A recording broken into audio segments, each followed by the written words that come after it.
ये अब ये नहीं चलेगा। सॉलिसिटी की बात करें, मैं मेरे बाप दादा का इतिहास बताइए, नहीं करूंगा। बताइए मेरे बाप दादा का इतिहास बताइए। मेरे परदादा 1852 में हुए, मेरे दादा 1942 में जेल में रहे, 99 में मेरे भाई लड़ा था कारगिल में। मेरे बताइए, ये मेरे बाप दादा का इतिहास बताइए। समय भी नहीं बताइए। तो दोस्तों, अगर आप भी डिबेट वीडियो देखना पसंद करते हैं तो आप बिल्कुल सही चैनल पर आए हैं, क्योंकि इस चैनल पर आपको एंटरटेनमेंट, एंजॉय और उसके साथ मिलती है सही और सटीक इंफॉर्मेशन। इससे आपको मजा तो आता ही है, उसके साथ साथ आपका नॉलेज भी बढ़ता है। लेकिन अगर आपने हमारे चैनल को सब्सक्राइब नहीं किया है तो आज जरूर करके जाना, क्योंकि जैसे ही हम वीडियो अपलोड करेंगे और वो सीधे आपके पास पहुंचेगी। और वीडियो को लाइक और कमेंट में अपनी राय जरूर लिखें, क्योंकि आपके कमेंट और लाइक से हमारे चैनल को संजीवनी बूटी मिलती है। तो प्लीज जरूर करके जाना। तो आज की डिबेट भारतीय जनता पार्टी के प्रवक्ता शहजाद पूनावाला और समाजवादी पार्टी के प्रवक्ता राजकुमार भाटी जी के बीच में जो हाथापाई हो गई थी इंडिया टीवी, उसको लेकर आया हूँ। दोस्तों, डिबेट में क्या कुछ हुआ आप खुद देखिए। आपके सामने अब मैं 3 प्रमाण लाना चाहता हूं, ऐसे 3 प्रमाण सौरभ जी जो कभी शायद इन बच्चों ने सुने भी नहीं होंगे। एक प्रमाण, ये 1965 का वॉर पाकिस्तान के खिलाफ इंडिया जीता था ना, इंडिया जीत गया था ना, पाकिस्तान की तरह और कांग्रेस की तरह डिल्यूजन में तो नहीं हो। चलिए, तो जब हम वॉर जीते तो आपको पता है 1968 में ये कांग्रेस की सरकार ने 828 स्क्वायर किलोमीटर ये रान ऑफ कच्छ में हमने दे दिया, चंदभेट एरिया में और कंजरकोट में। ये मैं पूछना चाहता हूं कि ये एरिया क्यों दिया। दूसरा, मैं आपको स्पेसिफिक सवाल पूछ रहा हूं। 1971 में हम लोग जीते, 74 में न्यूक्लियर पावर बने, 74 में इंदिरा गांधी ने न्यूक्लियर पावर जो है पाकिस्तान को देने की पेशकश की। पार्लियामेंट का स्टेटमेंट है, पढ़कर सुना सकता हूं, समय की कमी। और आखिरी प्रमाण, 1991 में इनकी उन्होंने सरकार को सपोर्ट किया हुआ था बाहर से, वो थी चंद्रशेखर जी की सरकार। उस सरकार ने एक एग्रीमेंट बनाया पाकिस्तान के साथ कि हम आपको ट्रूप मूवमेंट के बारे में बता देंगे, भारत की सेना कहां लगी है वो आपको बता देंगे, वॉर एक्सरसाइज के बारे में बता देंगे। अब बोलेंगे 91 में तो हम विड्रॉ कर गए थे सरकार से, पर 91 में फिर इनकी सरकार नरसिम्हा राव की आई तो 94 में यूनाइटेड नेशन में जाकर रजिस्टर करवा दिया। अब मैं इनसे पूछना चाहता हूं कि न्यूक्लियर डील हमारी देना चाहते थे, आप हमारी जमीन देकर आ गए पाकिस्तान को, पीओके देकर आ गए पाकिस्तान को, और पाकिस्तान को क्लीन चिट दे रहे हो, और आज भी पहलगाम में ऑपरेशन सिंदूर का मकाऊ उड़ा रहे। बोले खड़गे जी ने गलत बोला, छुटपुट बोला। एक मिनट जवाब, एक बार बोलिए। ठीक है।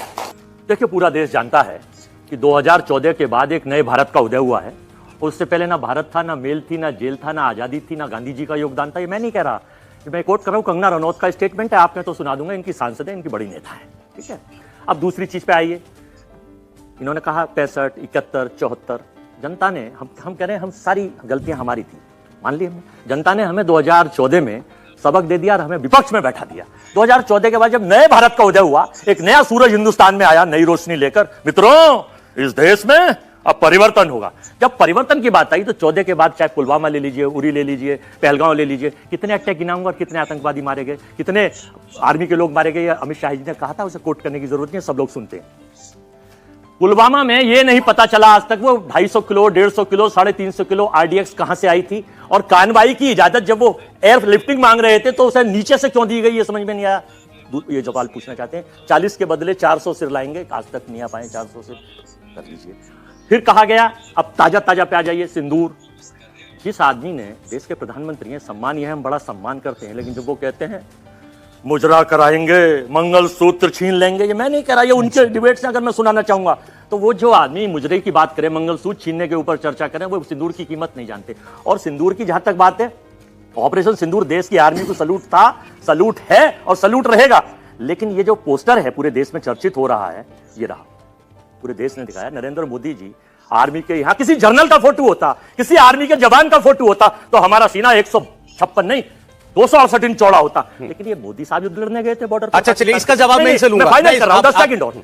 ये युद्ध लड़ने ये गए थे पूरे देश में, और सुन लीजिए, पूरे देश में और अभी भी पेट्रोल पंप पर, मैं आपको फोटो दिखाता हूं, इसका जवाब ये दे देंगे। पेट्रोल पंप पर फोटो आर्मी के साथ प्रधानमंत्री के लगा दिए गए। जंग सेना ने लड़ी, आपने कहा जंग सेना ने लड़ी, क्रेडिट मोदी जी ले रहे हैं। इतने जहाज गिर गए, राहुल गांधी ने कहा कि हमारे कितने जहाज गिरे, ये जरा बताइए। तो वो जहाज मोदी जी उड़ा रहे थे क्या? कौन उड़ा रहा था उन जहाजों को? सरकार से नहीं। सवाल किससे? सवाल किससे पूछेंगे हम? आर्मी पे ना हम सवाल उठाते। और सुन लीजिए, आप चलिए, मैं कह रहा हूं मोदी जी नहीं बता रहे, ये नहीं बता रहे, ये नहीं बता रहे, तो नेता है, आप ही उनके तरफ से कह दीजिए कि कोई नहीं गिरा। ये बोलते कोई नहीं गिरा, बोल तो दें, सेना समझ लेगी कोई सेना ने बोला है, वायुसेना ने बोला, आपने नहीं बोला वायुसेना ने नहीं बोला। आप क्या सुनना चाहते हैं? सुन लीजिए, उन्होंने कहा जब युद्ध होता है तो दोनों तरफ नुकसान होता है, और नुकसान जब होता है इधर भी होता है उधर भी होता है, हमें उस पर कोई दिक्कत नहीं है। सेना ने बोला था ना सर्जिकल स्ट्राइक को, माना था इन लोगों ने। सेना ने बोला था बालाकोट एयर स्ट्राइक था, माना था। सेना ने लिखित में दिया है, इंडियन एसेट्स को कोई लॉस नहीं हुआ है, लिखित में दिया है, मानेंगे। सेना को सल्यूट करते सड़क का गुंडा बोलकर, सेना को सल्यूट करते ऑपरेशन सिंदूर शो ऑफ बोलकर, या छुटपुट कार्रवाई बोलकर, या थोड़ी सी एक्टिविटी बोलकर। तीसरी और आखिरी बात क्रेडिट के विषय में, अभी 10 दिन पहले याद करो इंदिरा को, इंदिरा ने 2 टुकड़े, इंदिरा गांधी गई थी 2 टुकड़े करने, इंदिरा गांधी गई थी क्या?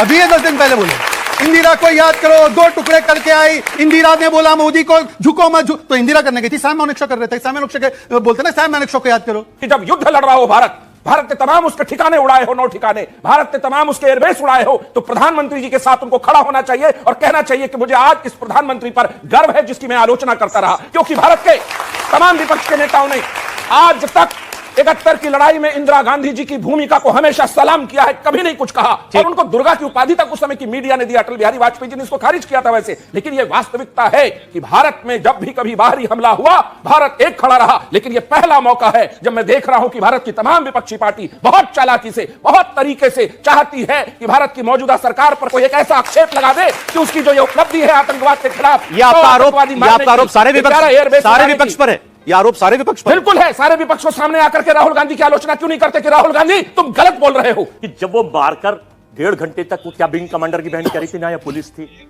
ना या कोई था, ना आर्मी का आया, मार गए, मार के आराम से नाम पूछा, धर्म पूछा, जात पूछी, चले गए। वो आतंकवादी कब मारे जाएंगे? अब आप इस सवाल में इस पर फिर गौर कर लीजिए एक बार। बिल्कुल गौर कर लिया आपने? हाँ। ये सवाल भी आपका किससे तय कीजिए? नहीं कि हमारा देश के आतंकवादी को कौन पकड़ने वाला है? देश की सरकार से है। नहीं, प्रोपेगेंडा कौन फैला पकड़ता रहा है है? आतंकवादी फोटो कौन छपा रहा है? अरे पेट्रोल पंपों पे फोटो मोदी जी क्यों छपा रहे हैं? कश्मीर के अंदर सेना पिछले 1 महीने से, आपने पाकिस्तान को उड़ाया, आपके 1 महीने से कश्मीर के अंदर सेना किसको ढूंढ रही है? उन्हीं आतंकवादियों को ढूंढ रही है। नहीं ढूंढ रही, नहीं ढूंढ रही। सेना की नहीं कह रहा मैं, सरकार की कह रहा हूं। मैं तो कह रहा हूं कि सेना ढूंढ रही है। सेना पे कोई क्वेश्चन नहीं है, ढूंढ तो सेना रही है। क्यों नहीं आए अब तक? ये आपका सवाल सेना से चले गए वो? ये प्रश्न सेना से, सरकार से है। अरे जब ढूंढ सेना रही है तो सरकार, फोटो जब सरकार छपा रही है, पेट्रोल पंपों पे सरकार के फोटो लग रहे हैं। मैं बर्बादी इसलिए केवल एक बात कहना चाहता हूं, जिस बात का बचाव ना किया जा सकता वो नहीं करना चाहिए, जिसका बचाव मुमकिन नहीं है उस बात का बचाव नहीं करना चाहिए। मैं मियां शहजाद पूनावाला से जी बोलिए पूछना चाहता हूं जी मियां बोलिए। कि हमारे विदेश सचिव विक्रम मिस्री ने 10 मई को कितने बजे प्रेस कॉन्फ्रेंस की थी जिसमें सीज फायर की घोषणा की गई थी? सीज फायर हुआ ही नहीं है अभी तक। यही तो मैं कह रहा हूं, फैक्ट चेक आप भी का हो गया। हमने केवल स्टॉपिंग ऑफ फायरिंग शब्द ना पकड़े। आप भी समझ रहे हैं विक्रम मिस्री ने सीज फायर की घोषणा की थी या नहीं की थी? आप बता दें। नहीं, सीज फायर की घोषणा नहीं। जो आदमी इतना झूठ बोलता हो उससे क्या चर्चा? नहीं, कह रहा हूं कि चला टेक्निकली उन्होंने की 5 बजे नहीं कह रही, इसलिए कह रहे हैं। उन्होंने की 5 बजे, ठीक है। 3:30 बजे डोनाल्ड ट्रंप ने ट्वीट कर दिया था 1.5 घंटे पहले कि मैंने पाकिस्तान और भारत के बीच सीज फायर करा दिया है। उसमें जब विपक्ष में चर्चा हुई, सोशल मीडिया पर लानत मनामत हुई, तो अगले दिन सरकार ने सफाई दी, डीजीएमओ आए, उन्होंने कहा कि टू डीजीएमओ बात हुई है। उसके बाद ट्रंप फिर बयान देते हैं कि मैंने दोनों को बैठा के धमकाया कि व्यापार बंद कर दूंगा। फिर चौथे दिन फिर डोनाल्ड ट्रंप धमकाते हैं, कहते हैं मैंने एप्पल के मालिक से कह दिया है इंडिया में प्लांट लगाने की जरूरत नहीं है। और कल फिर ट्रंप का बयान आता है कि अगर इंडिया में एप्पल का प्लांट लगाओगे तो 25% टैक्स लगाऊंगा। ट्रंप साहब के ट्वीट को उन्होंने रेफर किया कि 3:30 बजे ट्वीट आया। उस ट्वीट को बच्चों सब लोग खोल कर देखो एक बार। उस ट्वीट में ट्रंप साहब ने यह भी लिखा है, अब वो उन्होंने यूक्रेन रशिया का भी सीज फायर कराया था, उन्होंने उस ट्वीट में लिखा है कि बड़े पापा ने कराया था। देखिए मेरे पिताजी का ध्यान, देखिए ऐसा है सौरभ जी, मैं अपने पिताजी को लेकर बड़ा सेंसिटिव हूं। मेरे पिताजी का ध्यान तब हुआ जब मैं 5 साल पिताजी के लिए कुछ मेरे पिताजी के लिए अगर बोलेंगे तो मैं आपके बाप दादाओं का क्या इतिहास रहा है मैं बताना शुरू कर दूंगा। बॉयज विल बी बताइए, चलिए क्या इतिहास रहा मेरे बाप दादा का इतिहास बताइए। आप मेरे पापा को बोलेंगे फालतू बोलने की बात गंदी है, गलत तरीका है। ये अब ये नहीं चलेगा। की बात है कि बात करने की आदत पड़ गई। मैं मेरे बाप दादा का इतिहास बताइए। मैं टॉलरेट नहीं करूंगा। बताइए मेरे बाप दादा का इतिहास। मैंने इनका बात कहा फिर से कर रहा आपने इनके बीजेपी के प्रवक्ता ने ऑन उसमें बोला था, ऑन एयर मोदी देश का बाप है। बीजेपी के प्रवक्ता ने बोला था मेरे बाप दादा का इतिहास बताइए। मेरे परदादा 1857 में शहीद हुए, मेरे दादा 1942 में जेल में रहे, 99 में मेरे भाई लड़ रहे थे कारगिल में, मेरे मामा नेवी में कैप्टन रहे, मेरे मामा का बेटा अभी मेजर जनरल साहब ये मेरे बाप दादा का इतिहास बताइए। समय भी नहीं है, नहीं बताइए बात करने की आदत पड़ गई है बीजेपी ने इस तरह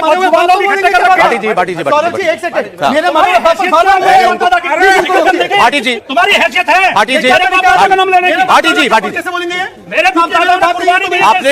आपने कहा बड़े पापा ने कराया तुम्हारे, मैंने इनके पापा का उन्होंने मेरे फादर का नाम लिया, पिताजी बोला। आपकी बात नहीं गलत बात हो रही है, गलत बात हो रही है, गलत है, गलत। अब सुनिए मैं सौरभ जी पूरी बात जाओ, आप यहाँ जाओ, सौरभ जी पूरी बात करता हूँ। तो उम्मीद करते हैं दोस्तों वीडियो पसंद आया होगा। अगर वीडियो पसंद आए तो वीडियो को लाइक और चैनल को सब्सक्राइब जरूर करके जाना। कमेंट बॉक्स में अपनी प्यारी सी राय जरूर लिख के जाना। मिलते हैं किसी नए वीडियो में नए टॉपिक के साथ, तब तक के लिए जय हिंद, वंदे मातरम।